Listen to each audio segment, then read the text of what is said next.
Hi, everyone. Thank you so much for joining us as we continue CMD's adaptive series with this adaptive driving webinar. I'm Avery Roberts, and I work in community outreach and engagement for CMD. Unfortunately, my co-host Kelly Berger could not be here with us today, but she'll be sharing her own personal experiences later through a pre-recording.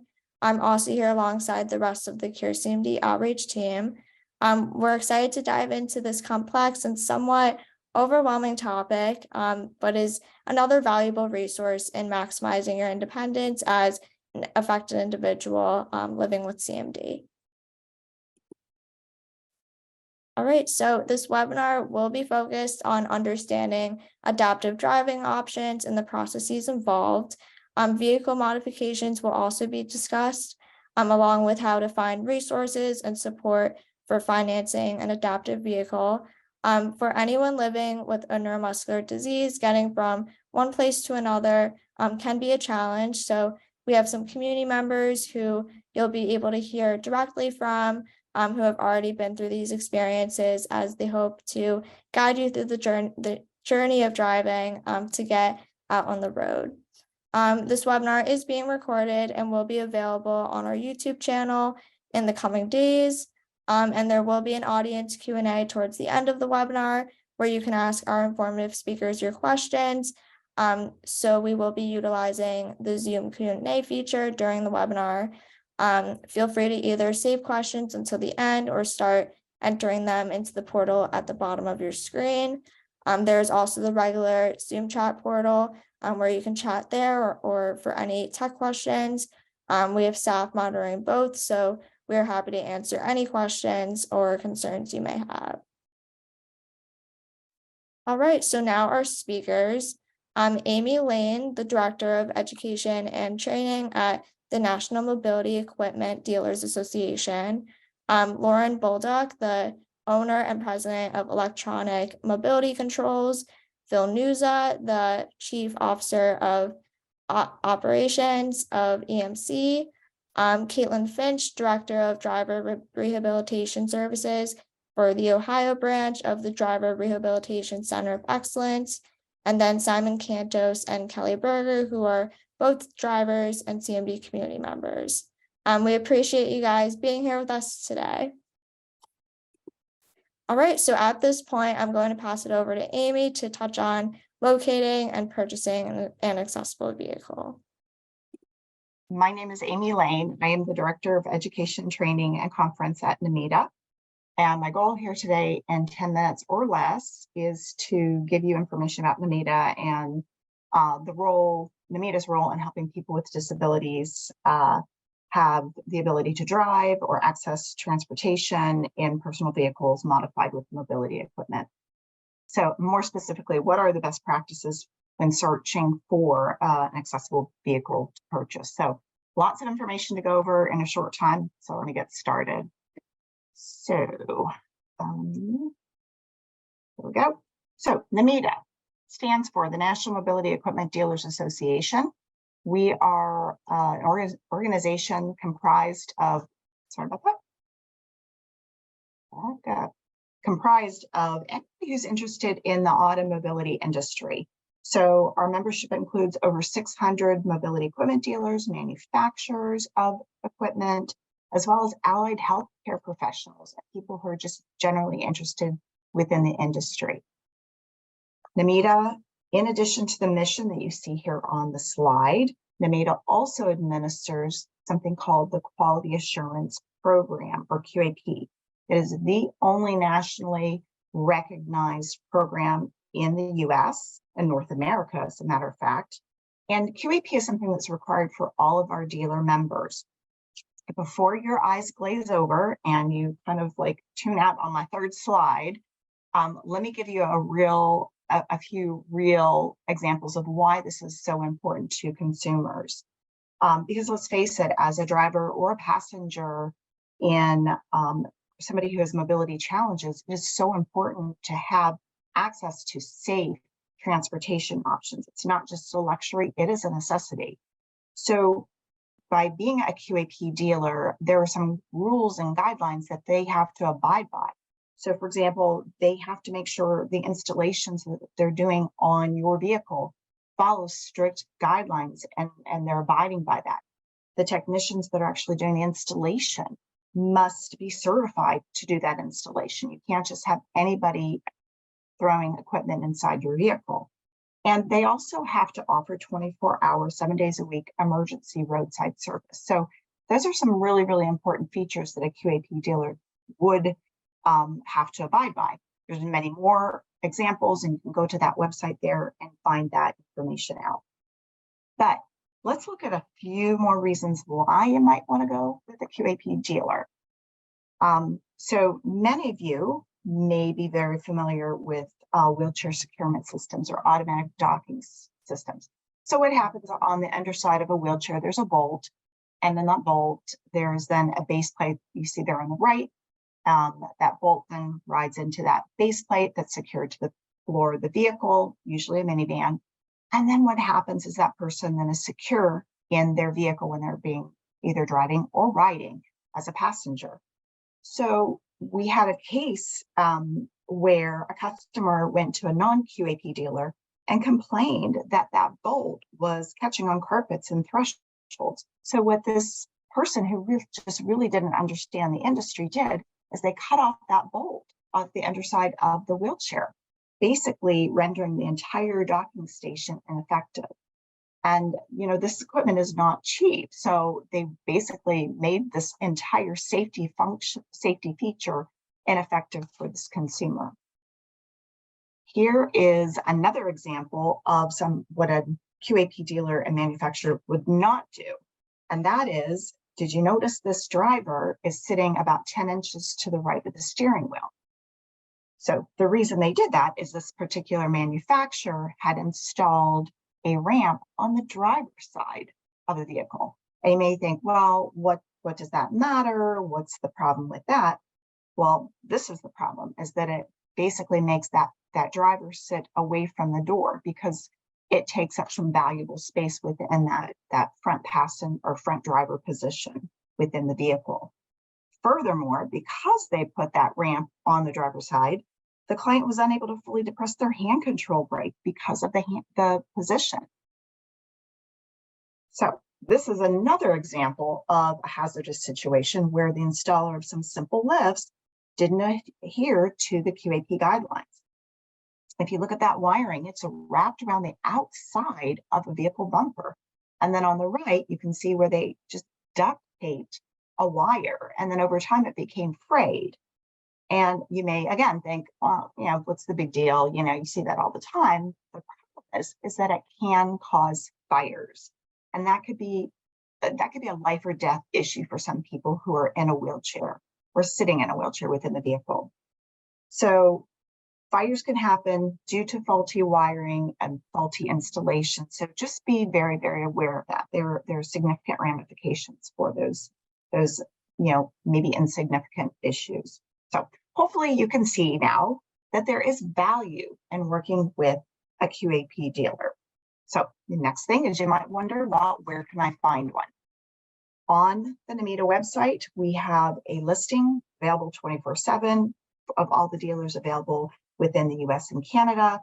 And unlike a traditional automotive dealer, a mobility equipment dealer is not just looking to sell a vehicle. They really look at the bigger picture. They're looking at matching your functional abilities with what products are available to help you to become independent. Certainly some dealers may sell or service converted minivans as well as other types of accessible vehicles. So let's take a look now at some of those other vehicles that are out there in the market. Conversion manufacturers are responsible for making these significant structural changes to the original vehicle. Often these are vans or sometimes SUVs. So they basically take the original vehicle and make it accessible by putting in a ramp, lowering the floor, putting in kneeling features.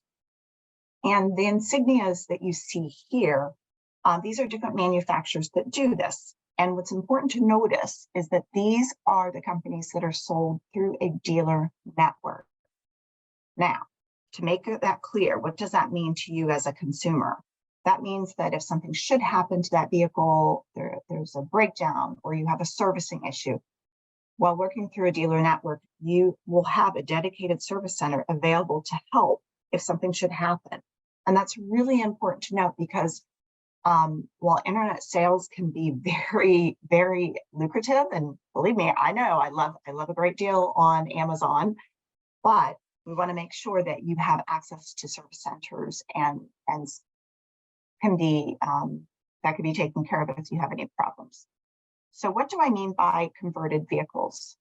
If you've not seen them before, A lowered floor minivan must first have its original floor completely cut out and removed from the vehicle, then replaced with an all-new lowered floor and ramp. Then the vehicle must be brought back up to all the safety specifications required by the federal government. It's a remarkable feat of automotive engineering when done correctly. If it's not, the results can be life-threateningly dangerous. you might think, oh, that's awesome. How can I afford these type of equipment and vehicles?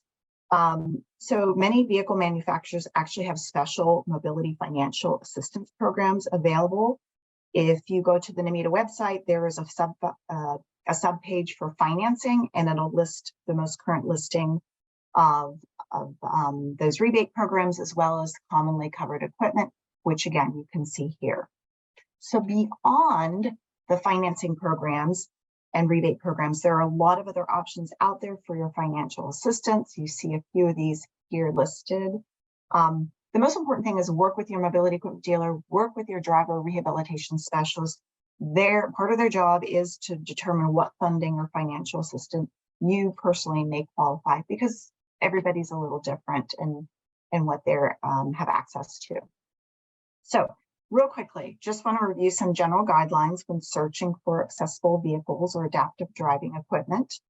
One of the first steps you may want to do is locate a dealer. There's again a dealer located on the NAMITA website. These dealers can evaluate your vehicle, what your needs are, and really super helpful with product identification and selection. And yes, they do sell this equipment as well and service as well. You may also need to consult with a certified driver rehabilitation specialist, and Kate is going to get into this in just a minute. You can locate a CDRS on the AIDED website. This is imperative that if you are planning on driving, that you link up with a CDRS. They're the ones that are definitely going to match what your functional abilities are with your driving abilities and help you out with that. You need to consider all your goals, your needs, your abilities, and also your budget, because sometimes that's a huge factor in what you might want. After purchasing, you can then qualify, you can determine will you qualify for any rebate programs. Training on mobility equipment, sometimes that's done after the purchase, but often that is done earlier in this process, especially if you're looking at specific driving equipment, because we want to make sure that you can certainly operate the vehicle and you're safe to do so, and that you can become licensed to do so before you purchase. And finally, the consumer is the major participant and the most important one in this whole process. It's so important that we match the consumer with their abilities, their diagnosis, long-term prognosis, and match them with the best automotive mobility solutions. Because these are complex decisions and they're expensive decisions. And some of these have deadly complications and implications. So always consult with your mobility equipment dealer and your certified driver rehabilitation specialist to determine what equipment works best for you.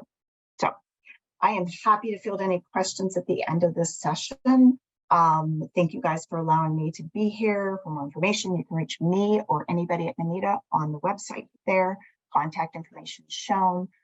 We are also on many social media channels such as LinkedIn, Facebook, YouTube. So thank you guys so very much. Thanks, Amy. Next, we're going to hear from Lauren and Phil on getting on the road with electronic mobility controls. Good afternoon, everyone. I'm Lauren BOLDUC, owner and president of Electronic Mobility Controls. This is Phil Nusa. He's our Chief Operations Officer. I want to thank the CMD community for allowing us and inviting us to be here today. very excited, and we really appreciate the opportunity to show you some of our products. Electronic Mobility Controls is an international company that is based in Augusta, Maine, and was founded with the goal of providing individuals with high-level disabilities the freedom of mobility. In 1986, EMC's founder, Scott BOLDUC, came up with the idea for DigiDrive. This was the world's first fly-by-wire driving control system. It was the first joystick driving control system that operated electronically. This later evolved into the AVIT system, which is what we will show you today. And this is the cutting edge system that continues to allow unparalleled freedom of driving for any number of disabilities. We take pride in knowing that we can provide comprehensive solutions to your mobility challenges. Our innovative solutions have allowed EMC to set industry standards for the world to follow. We also set the standard for safety by rigorously testing and evaluating every product we make. In addition to the rigorous testing, we engineer triple redundancy into all of our safety protocols. We are committed to continual product improvement and have the engineering expertise to ensure that EMC products are recognized as the standard for safety and reliability around the world. And with a vast list of dealers, EMC's AVIT system has the ability to change lives around the world. Our team is directed with the belief that business practices of today pave the road for tomorrow. In keeping with this belief, our goal is to visualize the future of adaptive equipment driving controls and to make that future a reality today. Now, some people ask who our system is designed for, and there are a lot of disabilities that it is suited for. It is particularly well suited for people with MD, as it has the ability to seamlessly progress as the individual's needs change. And we take great pride in knowing that we can provide unique solutions to our driving control challenges. Our innovative solutions to these challenges allow us to set the industry standards for the world to follow. We conquer the obstacles with creative design alternatives, and all the while we maintain consumer safety as our primary goal. Let's see. So the reason that this is adaptable for a progressive condition and what makes it so unique is that it is basically a plug and play operation. So once you have an AVIT system, it can progress with you. So you can go from needing a lever and a wheel configuration. Phil will demonstrate. This So is basic lever right here.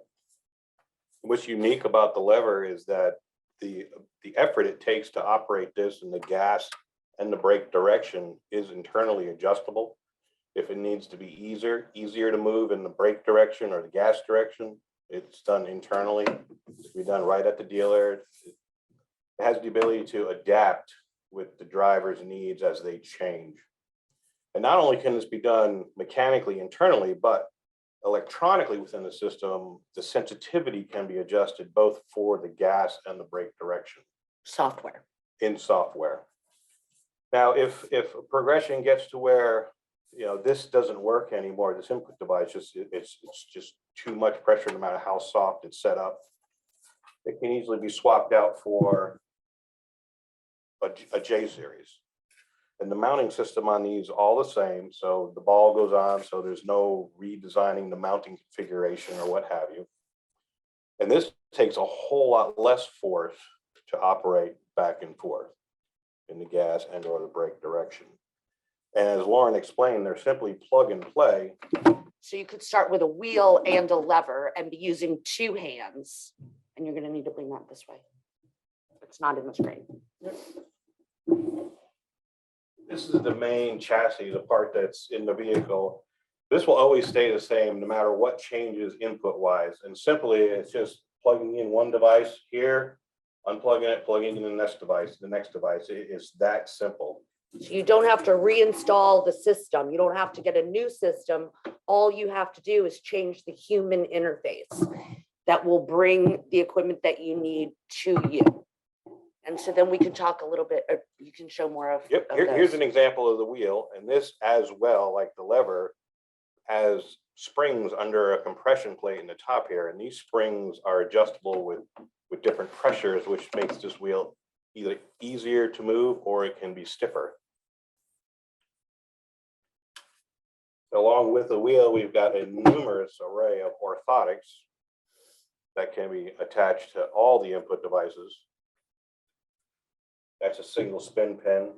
Here we have the tri-pin, where the hand actually, you can get your hand locked in here real nice and secure, nice and tight to steer. And again, the wheel, like the lever, if it becomes where it's too difficult to use, it can very easily be swapped out, upgraded for a joystick for steering. And they can be two single joysticks for gas, brake, and steering, or it can be a single dual axis joystick for steering and gas, brake. And again, they all have the same mounting features, so there's no remounting, redesigning of bracketry or what have you in the vehicle.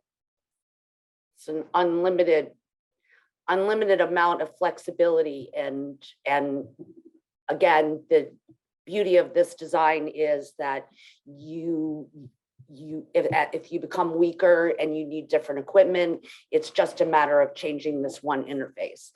And the other thing that we pride ourselves in is our secondary controls. So we achieve this in two separate categories for us. There's the primaries, which are your gas, brake, and steering. Secondaries are everything else. So your horn, wipers, dimmer, windows, shifting, your HVAC system. And that we pride ourselves in not only in the different ways that you can operate your secondary functions, because we have a lot of different input devices for those, but also we continue to have software, electrical, and mechanical engineers on our staff so that we can keep up with the ever-changing vehicles. They are becoming very complicated to talk to. And as they become more complicated, we have to spend a lot more resources talking to them so that we're not doing anything through the onboard diagnostic system. We're not using relay systems. We are actually developing the software to talk to the computer in the vehicle. And we pride ourselves on doing that because we believe it is the safest and most reliable way so that you are not stranded without your system working the way that it should. So you can. Right. This is our touch screen, which operates all the secondary controls in the vehicle. Now, it gets to the point where this isn't accessible by the driver. There's an array of different ways that we can do those controls. The most common would be through a button like this. And the buttons plug in, they can plug into the bottom of input devices, and you can get 3 functions out of each input device. And the button can be programmed to do any function the touch screen does. And you literally can put buttons all through the compartment wherever they need to be accessible. We even have a headrest that you can put buttons on. One of the most common things that buttons are used for is digitones, which will control 8 functions of the touchpad simply through 8 tones. And again, that button can be mounted any place. It can be mounted on top of orthotic devices with pin switches. Here's a lever with a tri-pin. This rocks back and forth, and that can be used to activate digitone as well, which will fire secondary functions through the touchpad. Okay, so then the next question you might be asking is, what are my requirements to drive with this equipment? And basically, we manufacture equipment. We do not say who can use the equipment or what equipment they need. We require an evaluation from a CDRS. We require a prescription to be given to us so that your dealer will get that and they will send it to us. And so that is where it is determined what equipment is best and where the driver training will come in. So that is done by professionals other than us. And we again do require that for our equipment. And if you are looking for a dealer to get our equipment, you can make a phone call to our sales department, or you can visit our website, which is aevit.com. AVIT.com, which stands for Advanced Engineered Vehicle Interface Technology. So it's AVIT.com is where you can go. We do have a contact page on there where you can just submit and we will get back to you with a dealer in your area. And the last thing that we want to talk about is what is in the future for us. And we are very excited about the future here at EMC. We have a lot of things going on. Secondaries are always ongoing, always a challenge as we continue to work through those. That's something we always do. And we have just recently created our own custom orthotics lab where we have a number of ways that we're doing this. We are making orthotics to specifications where, for instance, this particular, do these come off? Yeah, people, it'll come up. You You got it. You're almost Okay. there. So this particular one, we were sent measurements for someone that did not have a complete arm and they needed to be able to put this on their arm, and they sent us the measurements and we created this orthotic, and these will attach onto any of these devices.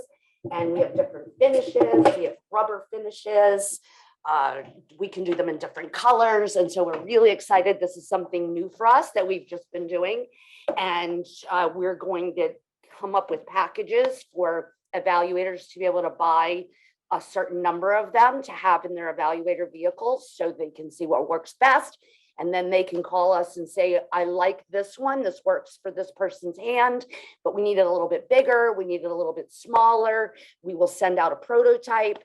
And if that works for the client, then we will create the finished product, which is a stronger, more durable material than the prototype material. So we're very excited about that. We are also currently working on the 3rd generation of the AVIT system. I cannot tell you when that will be out. It takes us about 3 years to develop a new generation of the system. So this will be, will again, as we've done over and over again, change the face of high-tech driving equipment. So we've been doing it since 1986, and we are looking to continue to do it for the future. And we're very excited about the future. Very. Where are we on time? How are we doing?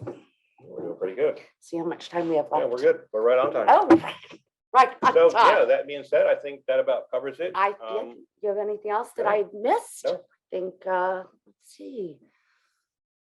Yeah.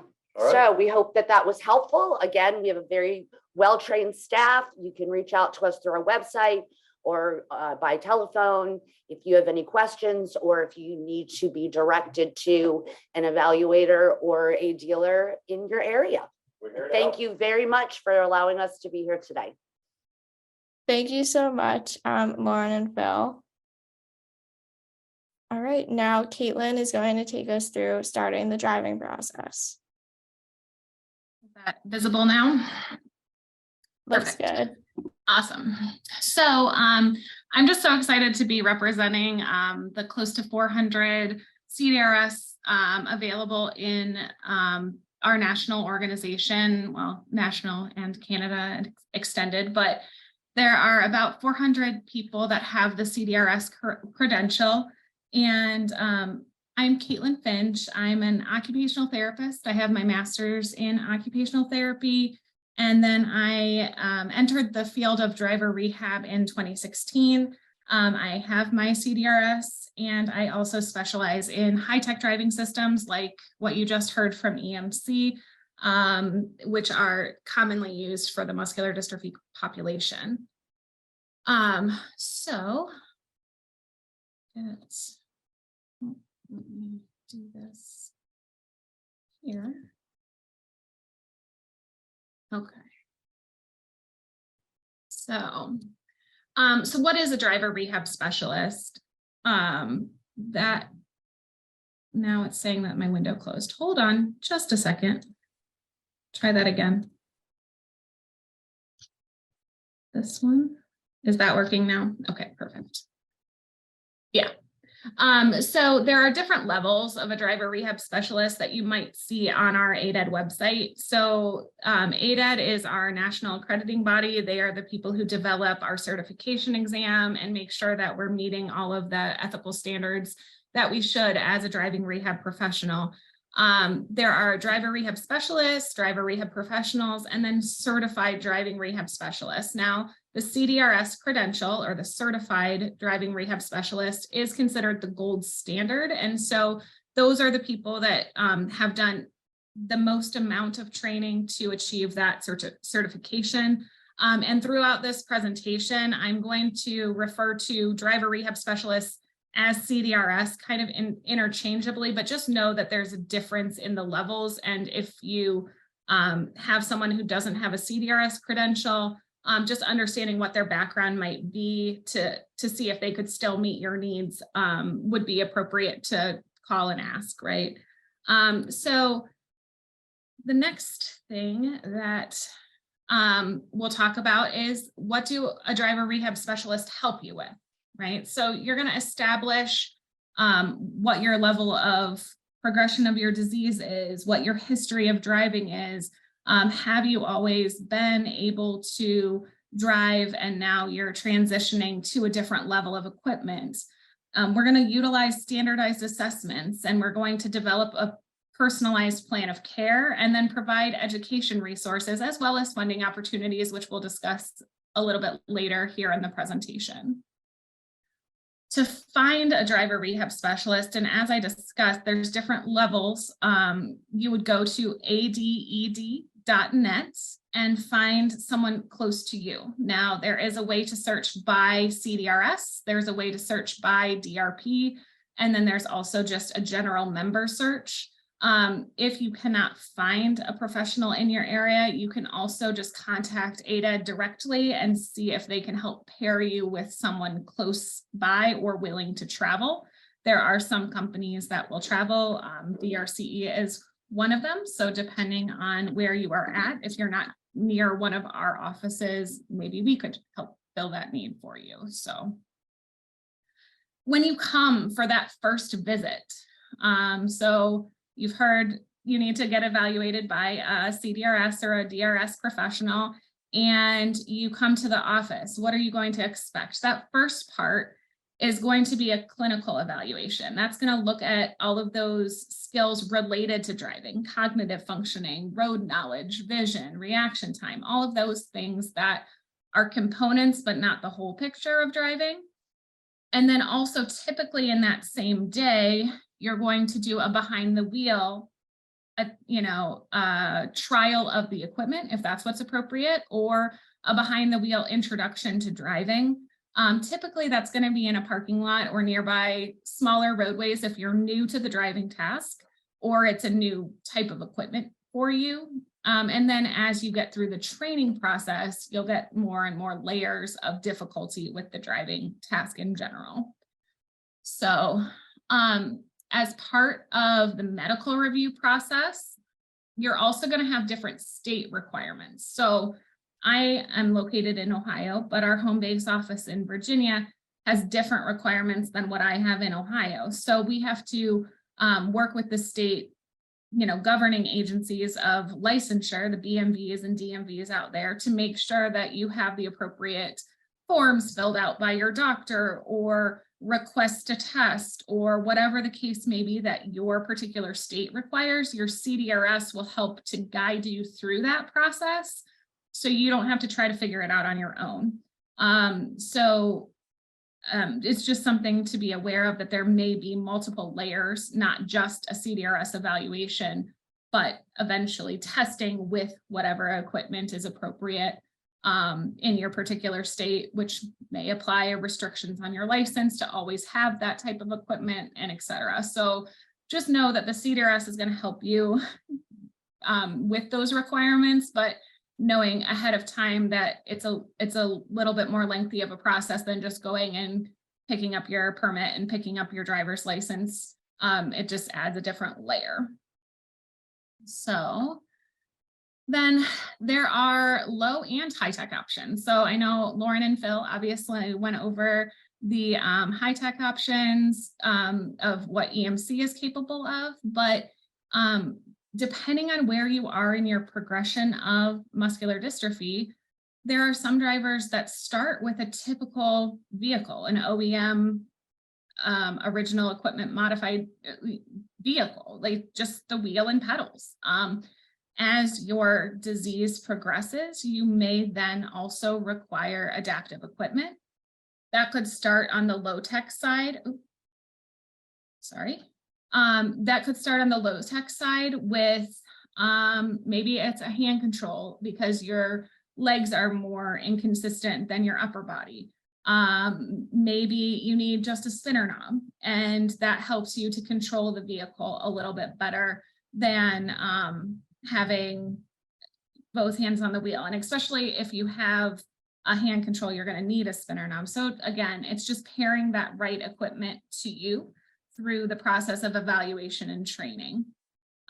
As you progress, you may then require reduced effort steering or something like that, or maybe a smaller steering wheel, but still in the typical orientation of the vehicle. Those devices are listed in our lingo on the ADED website as high-tech options. So just know that a program that says they're a high-tech program, they're not all equal, and you want to make sure that you are getting to the right program for your particular needs. And if you're unsure, then call the program ahead of time and ask what type of equipment do you have, what manufacturers, because there's multiple manufacturers of hand controls, there's different styles of hand controls, mechanical and electronic, they're all different, but that CDRS is going to help put that puzzle together for you so you can get a better picture of what's the most appropriate for your particular condition. Okay, so just know that there's lots of options, and putting that pieces of the puzzle together will help figure it out with you. So I think one of the best things to think about for driver rehab is obviously it's an extended process. Okay, so our company has developed phases for a lot of reasons. One, because at any phase, it could be determined that driving maybe not a safe option, right? So, and that's with muscular dystrophy or any condition, right? So that could be, we get the evaluation done and we're like, you know what, we just don't have the exact right pairing of equipment for us to meet your needs, or that you don't have quite enough physical capabilities to be able to drive or cognitive capabilities to be able to drive. With muscular dystrophy, typically it's the physical components, and we have to make sure that we're looking at the long term of, you know, providing all of the options. Most people are going to do the evaluation and then move on to a training phase.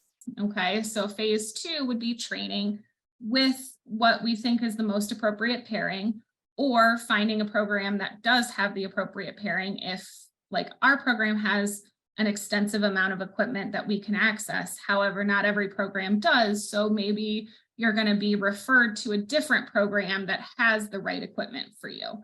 So that's where your CDRS may be in contact with other vendors in your area that provide a type of equipment that they don't have behind their doors, right?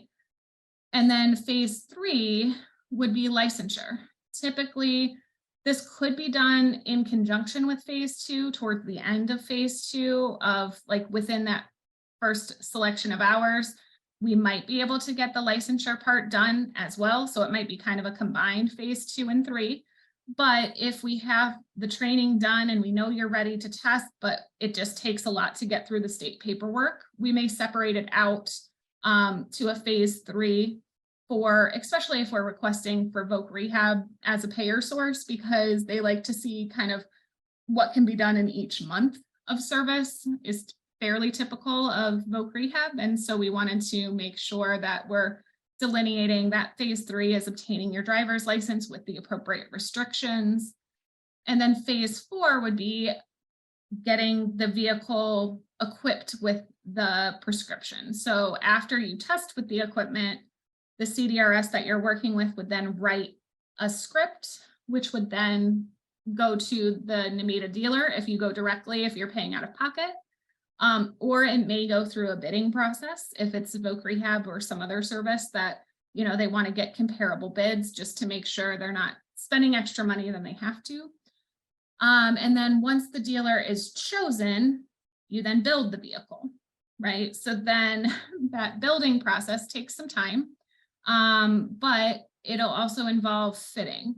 Now, this driver rehab process slide that I'm showing you right now is really more for those high-tech cases. Obviously, if it's a low-tech or a, you know, lower tech option, those hours are going to be significantly cut down, that you wouldn't need quite as much training. Unless you're a novice driver, you may still need 40 hours because most people can't get the access to the equipment to be able to test without the driving rehab program to provide the vehicle for them. So 40 hours may be fairly standard, but as we increase technology and as we increase complexity of the device, that's where those higher levels of training come in. So phase 5 is building the vehicle, completing the fittings with the NMETA QAP dealer, and then doing a final fit with the CDRS that wrote your prescription. So that final fitting is typically done in a 1-day period, 4 to 6 hours, because it's going to allow the CDRS to make sure that what they wrote in their script is what is in the vehicle, that it fits you appropriately, that you're able to drive some with it. And then if everything is good, then we do a final phase of training with your vehicle, or phase 6, where you're doing post modification training. And that post modification training for an experienced driver is important because every vehicle is different. So a vehicle that you drove that you got 10 years ago is going to function differently than a vehicle, even with similar equipment, does today. So we want to make sure that you're doing a fair amount of training in your personal vehicle as well, because you're going to identify differences from your previous vehicle, and the CDRS would then be there to help you problem solve those as you go. So phase 6 is probably my most important phase of, like, once we have made sure that that equipment is right for you along the way, I want to make sure that it's right for you in your vehicle. So that's where that post modification training will come in. So then how do you pay for these services, right? A lot of people will ask us, how much did this cost? What can we expect? And as you can see from this slide, depending on the amount of hours you need, depending on the type of equipment you need, it varies greatly in cost. And so I wouldn't want to provide you a calculation of exactly how much it's going to cost, because it's going to be different for each individual. If you find a program in your area that provides high-tech services and that's what you require, then call them and ask them what their prices are. If it happens to be our program, we could definitely talk offline about that. But I just want you to know that, you know, there is a wide difference, and those differences can be related to cost of living differences in your area versus somewhere else. You know, it could be insurance of the equipment. It could be the equipment itself. If a program has a reduced effort steering wheel versus another program has a full high-tech system, you know, they may charge more for that full high-tech system than maybe the reduced effort program would. So I can't give you an exact number on the cost, but just know that there are resources available. And when you're doing these services, the CDRS is going to try to help you to figure out what the least cost option is for you, and also the least amount of hours that you can still be safe driving with the equipment, and trying to make sure that we're maximizing that potential. Most commonly, people utilize their vocational rehab services in their state. I would say that is where a majority of my high-tech clients get their funding sources through. But obviously you have to meet their requirements, and each state has different requirements for voc rehab, as well as what the intention of the driving would allow you to do. You could also obviously do private pay, and that's going to be the most efficient way to get through this process, but not everybody can afford that, and we understand that. So we're also looking at crowdsourcing has been done by a fair amount of clients. If they don't want to go through the vocational rehab process, maybe they'll do like a GoFundMe or a crowdsourced funding opportunity. And then, you know, ask your other friends in this network, right? Because this network is full of people who have gone through the process before. And, you know, as a driving rehab professional, I can name a few, you know, resources for funding that I have seen commonly, but there might be stuff out there that we just don't know about. And it would be great to compile more of a comprehensive list. So if the panel, when they share their stories, don't talk about their funding resources, I think it would be appropriate to follow up and ask. The main things that delay the process, and one of the questions that we wanted to touch on is how long does this whole process take? And as you can see with those phases, anything can delay one phase to the next. The most common are staff availability of the CDRSs that are trained with this type of equipment, the funding source, if there's a delay in receiving payment or there's a delay in receiving authorization if you're using a voc rehab type source, and also just scheduling conflicts. You know, you as a client may have a work schedule that you have to work around, that it's hard for you to get to a driving school, or you may not be able to take a week off to do all of the training in 1 week, and we have to kind of work together to figure things out. So the most efficient case could potentially be done in 6 months, but there's other cases that can take up to 2 years. It's so variable and so different for each person that we just have to work together to try to get it through the process and through these phases as efficiently as we can as a team. So then to talk about what is in the future of driver rehab, I think it's also important to bring up our team at DRCE and why we might be different, well, why we are different than other driver rehab programs. Our main site in Chantilly, Virginia is the one and only of its kind, where it has the driver rehab specialists under the same roof as that NAMITA QAP dealer installers.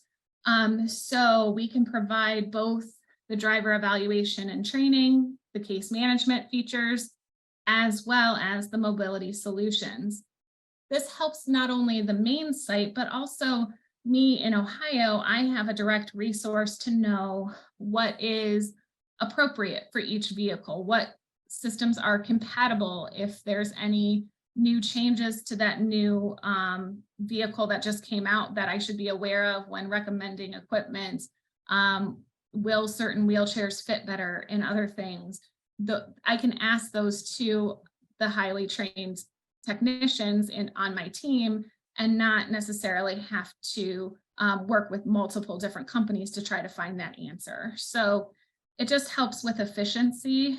And I think that that's important in this process. And then I just wanted to at least show, like, our main location is in Chantilly, as I mentioned. We also have physical offices in Fredericksburg, Virginia, and Westerville, Ohio, where I'm located. But we also serve commonly West Virginia clients, Maryland clients, and South Carolina. So it's just a matter of finding the resource near you. So if we happen to be that, I at least wanted to mention that. I think the goal of driver rehab and the future of driver rehab, we need to get more people in the field, because one of the biggest drawbacks is that people can't find the right clinician to meet their needs. So our role at Driver Rehab Center of Excellence is we commonly reach out to community members and are doing community outreach and education sessions like this, as well as community health fairs and those kind of things to increase the knowledge base of our general population to know that driver rehab can be a resource and that they don't have to do it on their own.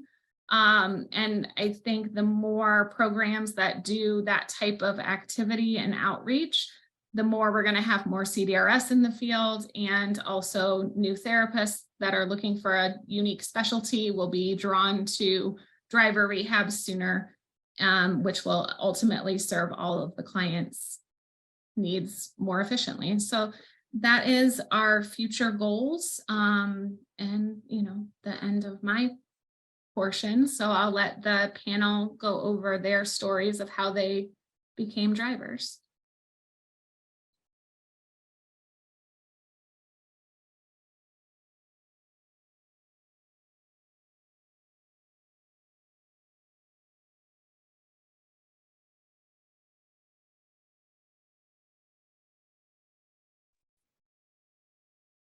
All right, thank you so much, Caitlin. Finally, Simon and Kelly will give their insights and thoughts on their adaptive driving experiences, and maximizing that independence. So Simon, do you want to start us off, and then I'll share Kelly's pre-recording?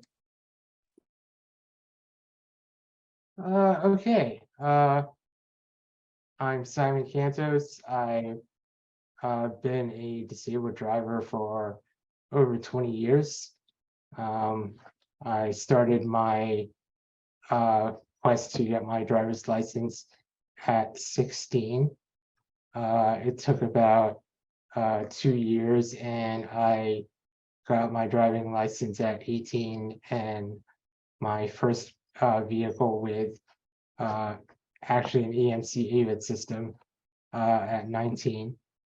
Over the years, I've currently on my third vehicle. It's a 2020 Honda Odyssey with a broad ability conversion and EMC's AVID 2.0 system, along with a customized horizontally mounted small diameter steering system that is done by a company out in built. Driving has been such a transformative thing in my life. It's allowed me to do things that I never thought possible. I was able to work full-time and actually go to the office on a regular basis. I was able to do some work trips. There was one instance where I had to drive up to upstate New York for job training for like 3 weeks, and during that time I was also able to have the opportunity to drive out to Canada. I've done also other road trips for more personal reasons. I drove out to Atlanta and back to my place where I live, which is just outside of Philadelphia. I was able to do that road trip twice. It was a very long trip. I think the first instance I drove down there, it took me like 16.5 hours, and I did that drive essentially on my own, just driving the vehicle myself. I did have my family in the car with me, but I basically did all the driving. So 16.5 hours down, 13 hours back, and then second time I did it, I was able to do it in like 13 hours going to there and 11 hours going back. Again, I did all the driving by myself. The only time I really stopped was to get food and to get fuel. There's so many other instances of like other, trips and other like driving incidents that I've had, both good and bad. I have been in a couple of car accidents. I can attest that the systems to lock down a power chair are very effective at what they do. The redundant systems that the electronic mobility controls company does put into their ABIT systems do work. They are effective. They are meant to keep you safe, and in the long run, they do allow you for somebody like myself and for others in the CMD community to have that capability of driving a vehicle for a very long time. I also do a couple of little modifications to my vehicle myself. Being a mechanical engineer, I like to tinker with my vehicle. I have done a few things to make driving easier. I have also done some things to kind of solve some issues that my mobility dealer couldn't quite figure out on their own. So I took it upon myself to do research and look into the automotive aftermarket to do some of those changes myself.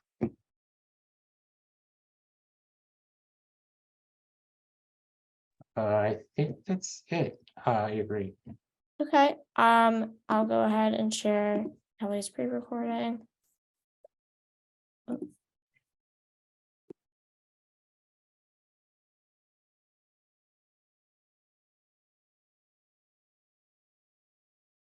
Hi everyone, my name is Kelly Berger. It's really sorry I couldn't be there with you today in person, but I'm super excited to talk with you all now and be alongside all the awesome other speakers here with us today. Yeah, so a little bit about me. I am 34 years old. I have college in 6. I'm CMD, and I am a full-time power wheelchair user with limited arm and leg reach and full use of fingers and hands.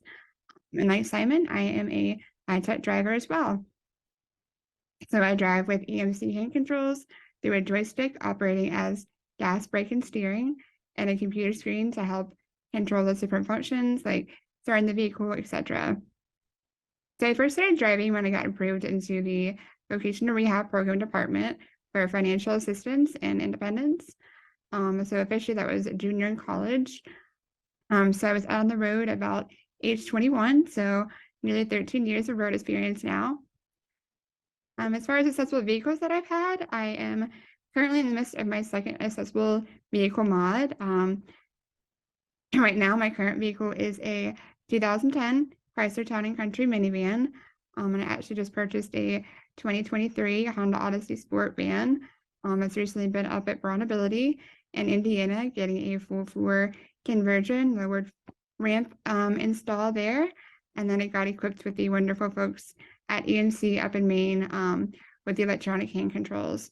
So I hope to be all fitted and finalized this spring with my new ride. So it's been quite a journey. And a fun fact is actually KAITLIN, who you heard from earlier, is actually my CDRS. So we've gotten to work really closely together on my current van adventures. So getting an accessible vehicle to work for me and my needs and definitely is a very lengthy process, especially if you are pursuing outside funding assistance. It goes from applying for programs, getting accepted, and adhering to their guidelines. It definitely adds significant time to that already long process, but it's definitely majority, is what is needed for the neuromuscular disease community, because we don't have the financial means to purchase out of pocket. It is quite expensive to do it all on your own. So it's definitely a necessary means. So I would just say my advice would be to figure out your educational and work goals and start discussing those to see if you can get help from your state departments. So my favorite part of driving is the actual driving part. I think it just takes those who need such advanced tech to drive an incredibly long time from start to the part where you're driving independently. And once you're behind the wheel, it's just this glorious freedom that you really can't put into words. So for the average person who doesn't even think twice about, stepping into a vehicle and driving off, it's having to go through all the hoops with the custom vehicle mod just to, make it work for you is just that much sweeter in the end to get to that point. So just being able to drive the vehicle by yourself, go to a work function, get out in the community, go get food, visit family, do all those things. It really is so blissful. And there really is nothing like driving by yourself with the windows down, listening to music. It's seriously the best therapy. So my advice for other community members to get on the road is to, if driving is interested you, start the research now, like today. Start locating mobility dealers in your area, seek out funding programs like VR or whatever is available to you, get an evaluation to see if you qualify, and start saving for it, for sure. So I know it's overwhelming and can totally seem like a lot, but trust me, I would say you really can't put a price on your freedom and independence. It's such a freeing thing and is extremely worth it in the end.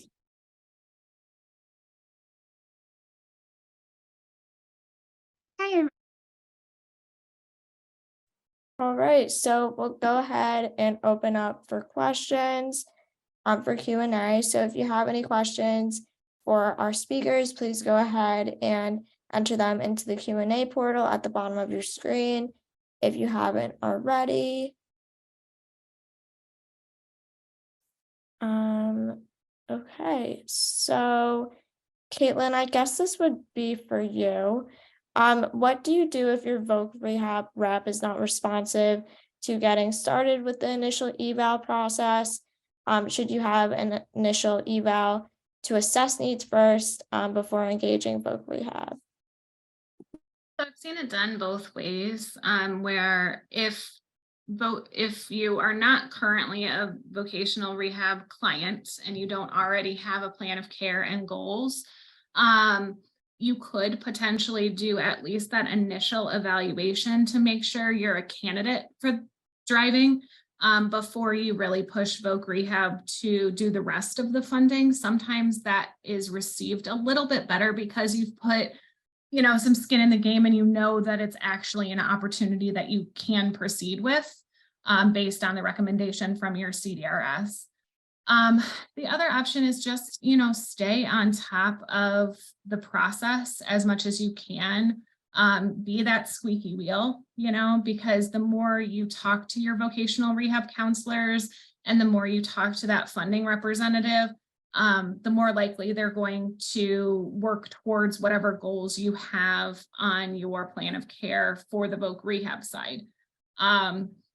They will explore other means of public transportation. That's fairly common with voc rehab. So just explaining why driving would be necessary for your vocational pursuits is also very important, because if you are going to end up working from home, which a lot of jobs and vocations are now available in your home environment, they may not be as apt to fund a high-tech vehicle for you if the long-term goal is for you to work from home. So just explaining to them why driving would add to your vocational interests, and also express why driving would maybe increase opportunities for vocation for you. That right now you might be working from home because you don't have an available transportation mean, and that's why you're working from home. But if I got my driver's license, I could then do all of these extra things with my degree or whatever it is that you have as a qualification. Sometimes just stating that in an obvious fashion and why driving would help your vocational interests can, open more doors for that funding resource. So just being your own advocate, and, like I said, squeaky wheel gets the grease. So you want to try to just stay on top of the process as much as you can to move it along. And that's what I would say about that. But.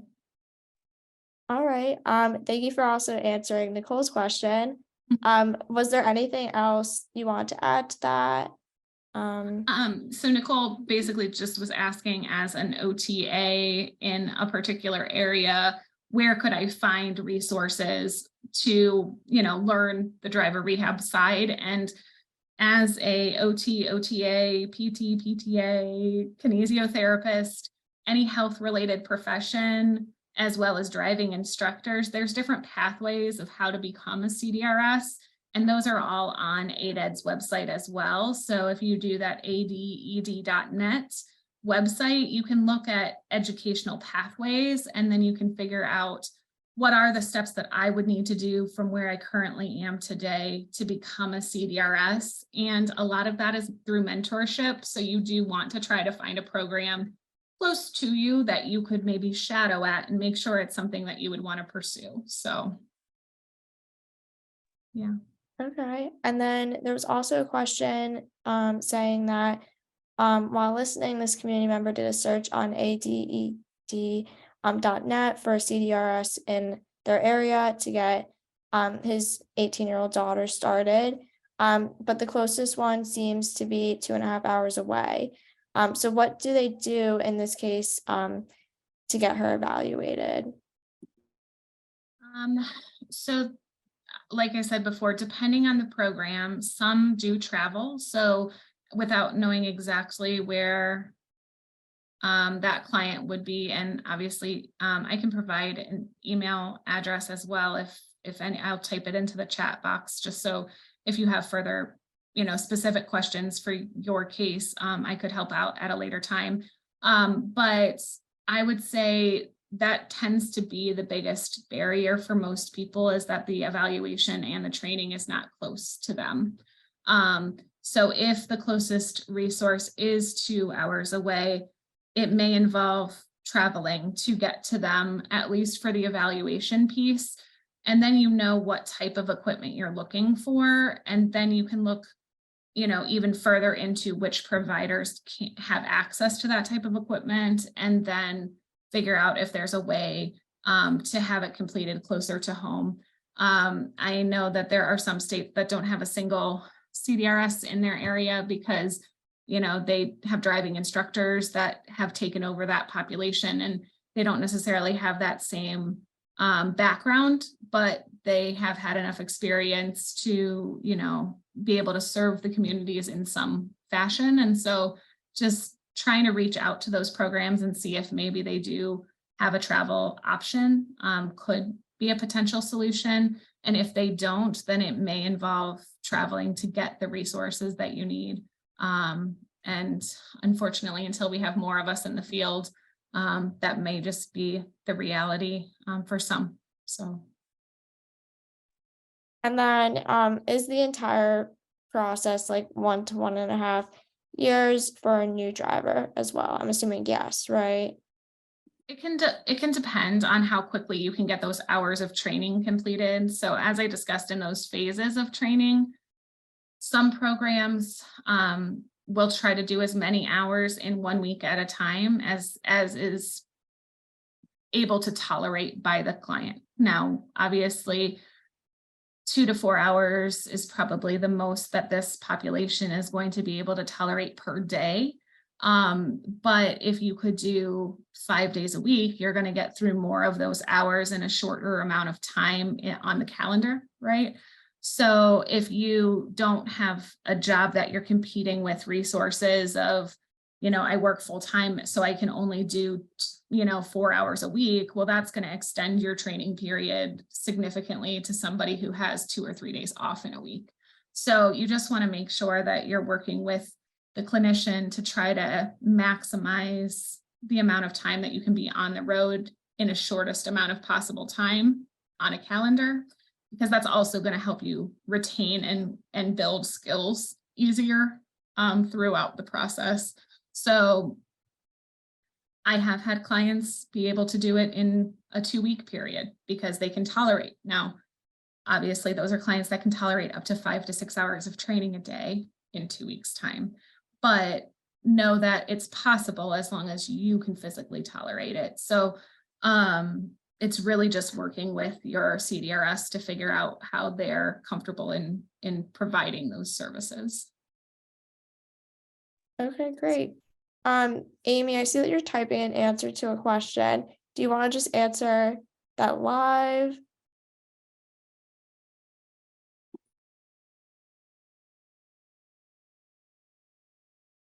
Hang on.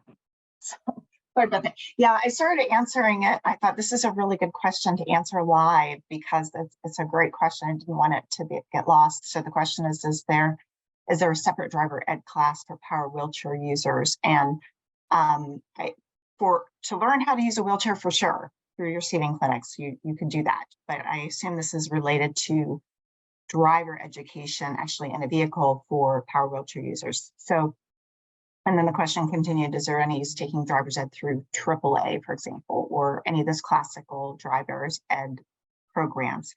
And the answer is those are great programs that I cannot discount. Formal driver education, it's wonderful programs. However, they are not equipped, and rarely are they equipped to handle somebody who is in a wheelchair. So rarely will they have the wheelchair conversion vehicles, the setup and or the driving equipment available for people to trial and explore different options for what's going to work best for them. Like Kate was saying, you know, part of that whole evaluation process is a trial and error, setting up different equipment, trialing it. Even in our best, sometimes we do clinical assessments, and our best estimate on what the person needs can change because people surprise me all the time when I put them in the vehicle and then like, wow, they really have a lot more function than I anticipated, and it's surprising. So that's the benefit of using a CDRS or a driver rehabilitation program over a driver's ed through something like AAA or your local driving school. And that being said, also like learning the rules of the road and those kind of information pieces that the online or classroom portion of a driver's ed course would offer would be a complete complementary asset to a CDRS process. You wouldn't necessarily have the same classroom exposure. You would have real life exposure with the CDRS. So taking an online driver's ed course, if you have never driven or have knowledge of the rules of the roadway, is obviously always part of our recommendation to supplement the CDRS approach of the on-road piece. So those driver's ed programs don't have the on-road training that they could access with a wheelchair, but the classroom piece is invaluable. So just keep that in mind. It's kind of a partnership between the two. And then Amy, I see that you also answered Matthew's question. I see that you said that special or customized mirrors can be trialed with a CDRS or driver rehabilitation program. His question was, how about special custom mirrors that can assist in individuals that cannot turn their head to see? Lauren and Phil, I don't know if you wanted to add anything on that.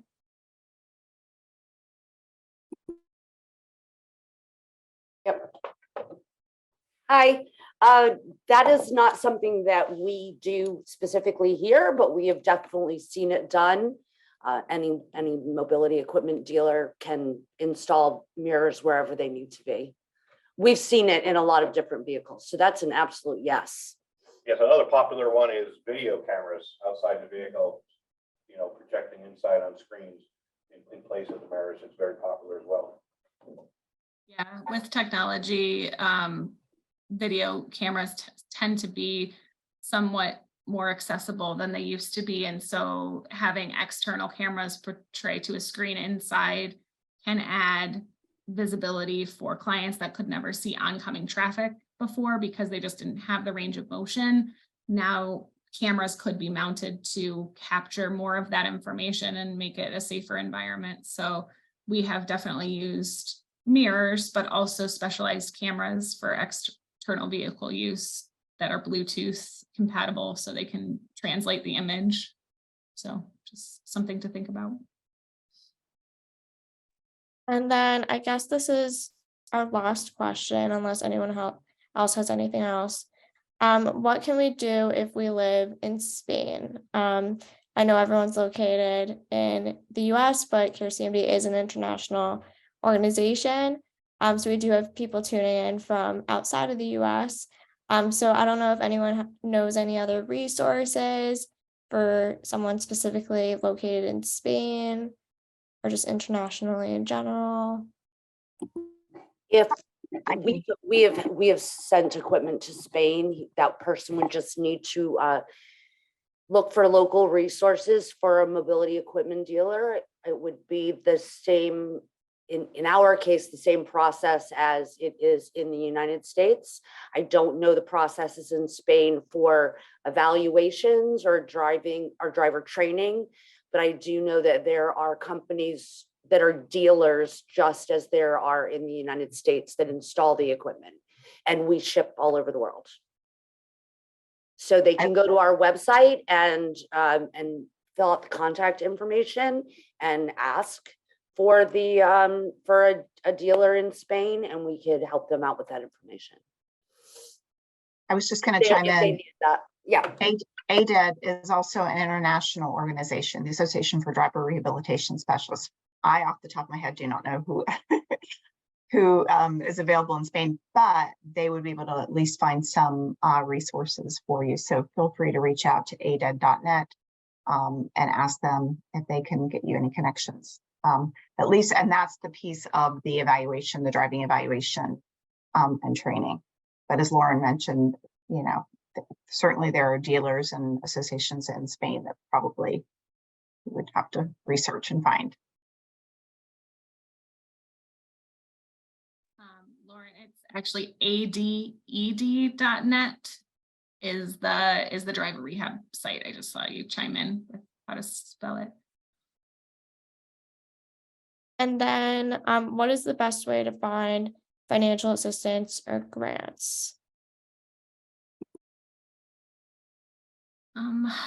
I mean, I think it's limited towards a number of different factors. There are so many providers of grants. It would just be if you meet the qualifications to access those grants. So there are web resources where you can search grants at large and see if there's any healthcare related grants or mobility related grants. Amy, do you know of I know there's a website that I'm blanking on the name of, that you can just search like all grants that are available, and then you just kind of see if you meet the qualifications, but I can't think of it right now. I don't know. And like you were saying, Kate, a lot of it has to do with where you're located and what you are eligible for. So I think for that reason, again, it's really good to get connected with. It doesn't cost anything to reach out to a CDRS or a mobility equipment dealer and talk to them and just ask about what resources are out there for you, for your area. I know, that's part of my job when I was doing driver rehabilitation, was to help people find funding for this equipment, for training, for their vehicles. That's part of this comprehensive approach to taking care of people when you're providing the service. So reach out to those contacts. We've talked about the ADED website and the NAMEDA and NMEDA website. Also, I think I mentioned earlier on my presentation, on the NAMEDA website, there is a financing subpage that will go into different options that are available for you, as well as some of the mobility rebate programs that are listed there. So it's out there. You just need to, a great start is talking to your dealer and your CDRS, and they can at least get you headed in the right direction. Because honestly, some of those take time to get established. Kate, you were talking about voc rehab, responding to a question. Sometimes that takes months to establish a case. So yeah. And then I know that we have gone over a little bit, but is there any discussion in the mobility community about autonomous vehicles for adaptive vans? I think at this time, the autonomous vehicles that are currently available require a able-bodied takeover in the event that there was an emergency, and they are not currently equipped with the type of truly autonomous vehicles that you might have to use in a wheelchair, being a wheelchair user and just riding along if you didn't want to do the driving component. There is obviously going to be down the pike, I'm sure, more opportunities for autonomous vehicles, but as they stand currently, they are not equipped to even allow a power wheelchair to get inside of it, as well as, access the driving equipment. You have to be able to take over, and there's not licenses that are also appropriate for someone who just would need the vehicle to drive them to and from places yet either. So those would be laws and regulations that would have to be developed if that technology becomes available, that somebody might have an autonomous driver's license that they can't drive physically or whatever, for whatever reason, and they would need to have those restrictions in place. I think it's close, but it's not quite there yet. So it's not very close. The biggest problem that's going to happen, the biggest problem that you have is the reason that you need an able-bodied takeover is because we do a lot of autonomous vehicles for different organizations and military, and the computers that we call sort of that we do neck down. And then there are different computers that need to do the neck up. But I know probably all of you have experienced if you have your cruise control on the setting, and if that the camera part gets dirt on it, and it'll say that your collision warning system is disabled. So right now, the reason that you have to be able to have an able-bodied takeover is because the system has to be able to see. And if you're driving in the snow, rain, fog, and you have limited visibility, it will shut down. And so it's not as close as you think for that to happen. It's going to be quite some time. Otherwise, we wouldn't be making AVIT 3. If we thought that was, if we thought that was something that was not too far away, we wouldn't be spending 3 years making generation 3. So that's just something to think about. We know where the technology is, and it's really not that close. All right, well, and then I guess this is our last question. Simon, if you are comfortable, can you share your physical arm function, and really how that has affected your driving? Yeah, I'm happy to answer. I do have some contractures in my arms, so my elbows are contracted. Strength-wise, it is reduced, but I do have full finger function.